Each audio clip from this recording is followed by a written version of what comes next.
জনাব জহিরুল ইসলাম বিপ্লব, এখানে আনোয়ারুজ্জামান আনোয়ার ভাই, এখানে বিএনপির শীর্ষ নেতৃবৃন্দ, যুব দলের শীর্ষ নেতৃবৃন্দ, আর সামনে উপস্থিত মুরব্বীবৃন্দ, আমি আপনাদের সবাইকে সালাম জানাই এবং শুভেচ্ছা জানাই।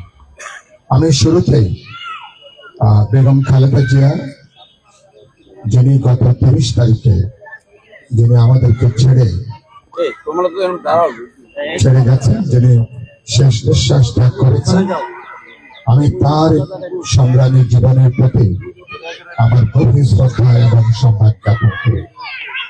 ইতিমধ্যে আমি গত কদিন ধরে বলেছি, 4 দশক ধরে তার সাথে আমার যাত্রা ছিল। 1982-83 সাল থেকে যখন 8 দল, 7 দল এবং 5 দল আমরা এরশাদ সামরিক শাসনের বিরুদ্ধে যখন আমরা ঐক্যবদ্ধ আন্দোলন করেছি, তারপর 91 সালে বিএনপি ক্ষমতা আসার পর তার সঙ্গে আমাদের দেখা হয়েছে। এরপরে 2007-08 পর থেকেও দেখা হয়েছে।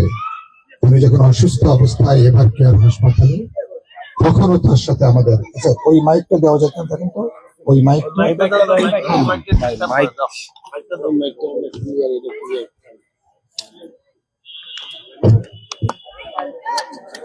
এভার কেয়ার হাসপাতালেও তার সাথে আমাদের সাক্ষাৎ হয়েছে, দেখা হয়েছে। এবং আমি মনে করি যে আমাদের এই অঞ্চলে বা সমকালীন বিশ্বে এরকম একজন মানুষ, যিনি জীবনের 4 দশক ধরে গণতন্ত্রের প্রশ্নে, মানুষের অধিকারের প্রশ্নে যিনি আপসহীন ভূমিকা পালন করেছেন, এরকম এটা খুবই বিরল একটা চরিত্র। এবং তার উপরে যে নির্যাতন, নিপীড়ন হয়েছে ব্যক্তি হিসেবে, পারিবারিক ভাবে, বিএনপি একটা দল হিসেবে যে পরিমাণ জুলুম, নিপীড়নের শিকার হয়েছে, এই উপমহাদেশের এই অঞ্চলে এরকম দ্বিতীয় উদাহরণ পাওয়াটা প্রায় অসম্ভব। মানুষ 31শে ডিসেম্বর মানুষ তার শ্রদ্ধা জানিয়েছেন। তার শ্রদ্ধা এবং ভালোবাসাকে মানুষ উজাড় করে দিয়েছে। এটা শ্রদ্ধা এবং ভালোবাসা, সুতরাং এই মানুষ ইতিমধ্যে জানান দিয়েছেন।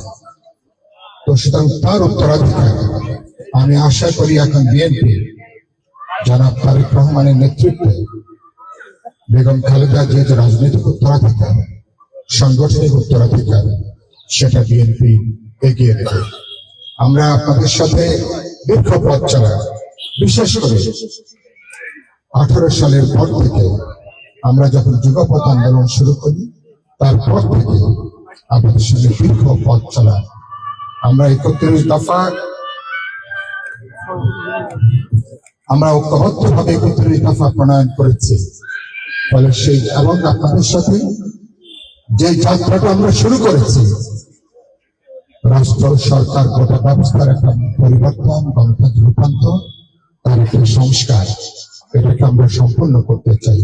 সেই তাগিদ, সেই চেতনার ডাক থেকে এবারকার নির্বাচনের যে সমঝোতা, নির্বাচনের যে বোঝাপড়া, সেটা কিন্তু সেই জায়গা থেকে শুরু হয়েছে। আমি আপনার সবাই জানেন, আমার পরিবার, আমি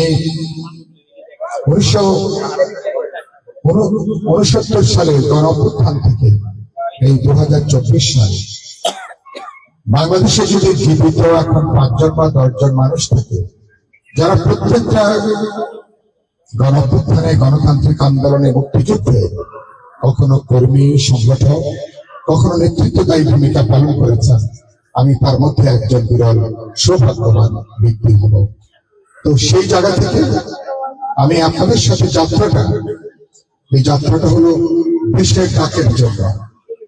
দেশটা যেখানে নিয়ে গেছে, এখানে 2 দিন আগে যখন আপনাদের এক ভারপ্রাপ্ত চেয়ারম্যানের সাথে আমার সাক্ষাৎ হয়েছে, আমি বন্ধু শেখ জামাল আকবর খান সহ আমরা বেগম খালেদা জিয়ার বইতে 70 করবার পরে তার সঙ্গে আমাদের আধা ঘন্টা একান্তে অনেকগুলো গুরুত্বপূর্ণ বিষয়ে আলোচনা হয়েছে, যেটা পরবর্তীকালে আমি মিডিয়াতে শেয়ার করেছি। এবং পরিষ্কার আমরা একমত হয়েছি, দেশকে আমরা কোন জঙ্গিবাদের কাছে, কোন মৌলবাদের কাছে, যারা ধর্মের নামে হানাহানি করতে চায়, যারা ধর্মের নামে মানুষকে বিভক্ত করতে চায়, যারা বিশেষ গোষ্ঠীর নামে বিভক্ত করতে চায়, মুক্তিযুদ্ধকে যারা বিতর্কিত করতে চায়, তাদের সাথে রাজনৈতিক আপোষ করবার কোন সুযোগ নেই। আমরা বলেছি এগুলো মীমাংসিত প্রশ্ন।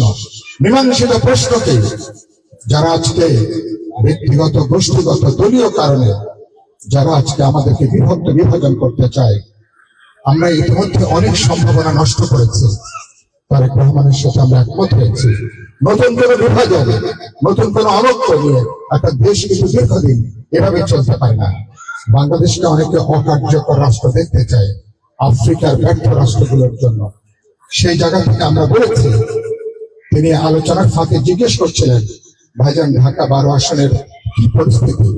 আমি বলেছি যে ঢাকা 12 আসনে ইতিমধ্যে আপনাদের মহাসচিব 24 তারিখে ঘোষণা দেবার পরে, আপনাদের সমর্থন জানানোর পরে, আপনাদের নেতা কর্মীদের বিপুল যে উচ্ছ্বাস, তাদের যে স্বতঃস্ফূর্ততা, তাদের যে সমর্থন, সেগুলো বাগিচায় আমাদের ছোট অফিস 3 তলা এবং 4 তলা মিডিয়া অফিসের নিচে শত শত নেতা কর্মীরা যেভাবে তারা উচ্ছ্বাস ব্যক্ত করেছেন, আমি বলেছি এটা আমাকে অভিভূত করেছে, এটা আমাকে মুগ্ধ করেছে।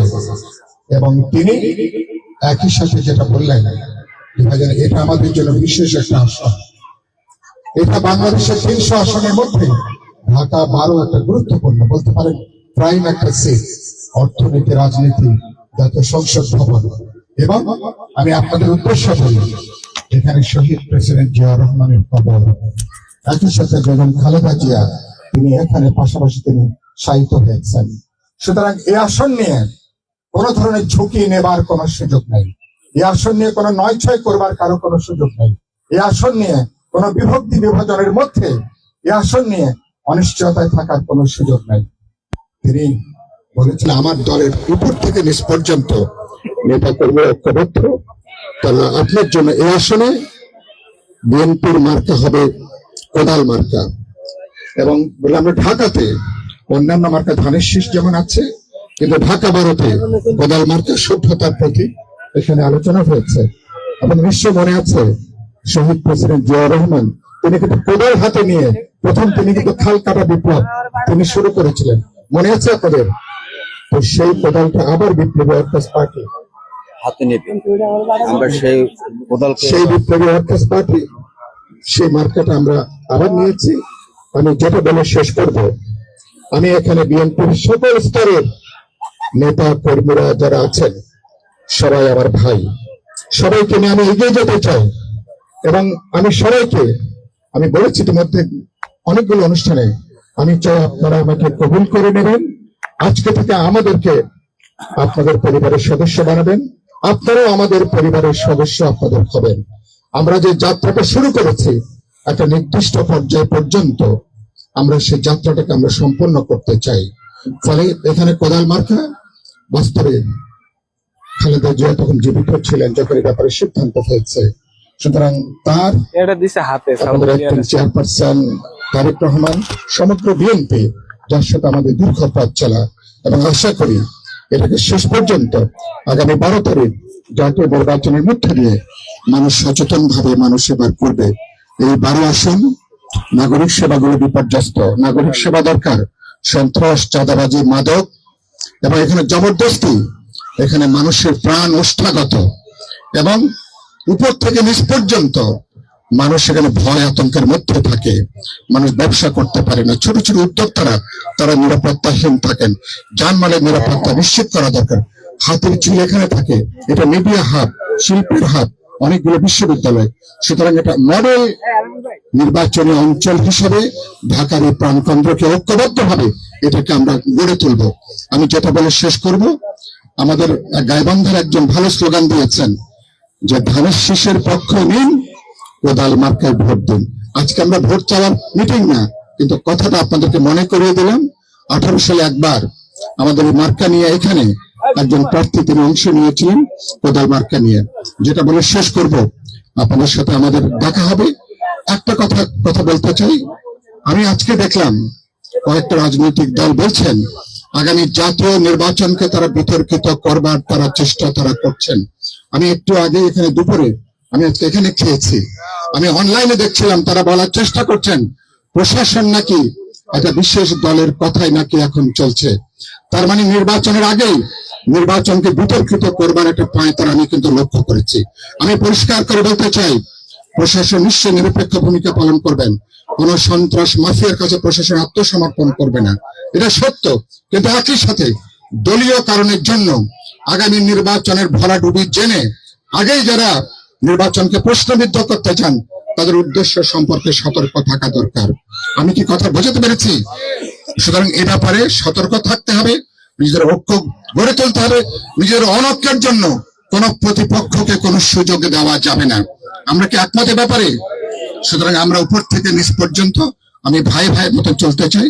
যেটা বলে কথাটা শেষ করবো, আগামীকাল আমি শহীদ প্রেসিডেন্ট জিয়াউর রহমান এবং বেগম খালেদা জিয়ার যিনি এখানে কবরে যিনি শায়িত হয়েছেন, আমরা আগামীকাল আমরা বেলা 2:30টায় আমরা নব থিয়েটারের সামনে এখানে জমায়েত হবে। হাজার হাজার নেতা কর্মীরা আপনারা অংশ নেবেন, সেখানে আমাদের পার্টিরও নেতৃবৃন্দরা সেখানে সবাই থাকবেন।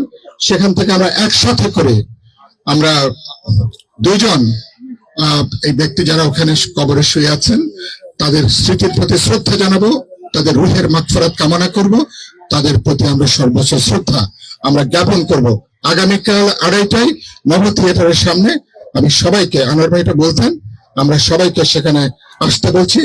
আমি আনুষ্ঠানিকভাবে নির্বাচনী প্রচারণা শুরু হলে আমি আপনাদের এলাকাতে আসব এবং আমি বিশেষ করে ছাত্র তরুণ যুবক ভাইদেরকে বলতে চাই, আমি 3,33,000 মানুষের কাছে হয়তো জনজনে যেতে পারবো না, কিন্তু আপনারা এক একজন বার্তাবাহক হিসেবে, মেসেঞ্জার হিসেবে আশা করি পরিবর্তনের যে ডাক, নতুন বাংলাদেশ গড়বার যে ডাক তারেক রহমান যে বলেছেন তিনি বাংলাদেশের জন্য তার একটা চিন্তা রূপকল্প আছে, সেই ডাককে নিয়ে আমরা কিন্তু এগিয়ে যাব।